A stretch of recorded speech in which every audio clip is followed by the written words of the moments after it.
महत्त्वाची अपडेट हाती येते। ईश्वरी भिसेंच्या कुटुंबानं आर्थिक मदत घेण्यास आता नकार दिलाय। एकनाथ शिंदेंनी दिलेली 5 लाखांची आर्थिक मदत घेण्यास भिसे कुटुंबानं नकार दिलाय। चंद्रकांत पाटील यांनी सुद्धा 1 लाखांची आर्थिक मदत देऊ केली होती, मात्र ती मदत सुद्धा भिसे कुटुंबानं नाकारली आहे। दीनानाथ रुग्णालयाच्या हलगर्जीपणामुळे ईश्वरी भिसेंचा मृत्यू झाला होता।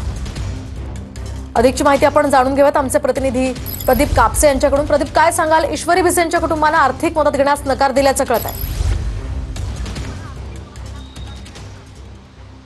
प्रणिता, अगदी बरोबर आहे। खरं तर उपमुख्यमंत्री एकनाथ शिंदे यांच्याकडून 5 लाखांची आर्थिक मदत जी आहे ती भिसे कुटुंबाला करण्यात येत होती, मात्र ही मदत जी आहे ती खरं तर घेण्यासाठी नकार जो आहे तो भिसे कुटुंबाने दाखवलेला आहे। मात्र त्या बदल्यामध्ये मंगेशकरवरती कारवाई जी आहे ती करावी ही मागणी भिसे कुटुंबाने केलेली आहे।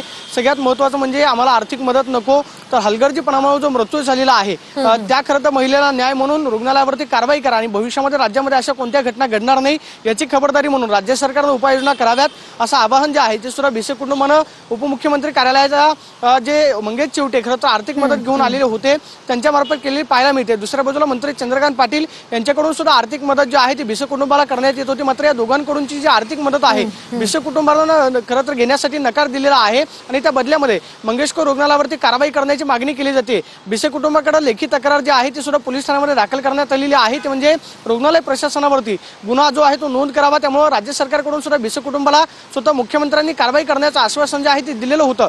2 समित्यांचा अहवाल आता राज्य शासनाकडे पोहोचलेला आहे, त्यामुळे आता रुग्णालय प्रशासनावरती काय कारवाई होते पाहणं महत्त्वाचं असणार आहे। मात्र जी आर्थिक मदत भिसे कुटुंबाला देण्यात येत होती ती घेण्यासाठी मात्र खरं तर या कुटुंबानं नकार दर्शवलेला आहे आणि रुग्णालय प्रशासनावरती कारवाई करण्याची मागणी केलेली आपल्याला पाहायला मिळते। नक्कीच या संदर्भातले अपडेट्स प्रदीप तुमच्याकडनं घेत राहणार आहोत। तुझा धन्यवाद दिलेल्या या सविस्तर माहितीसाठी।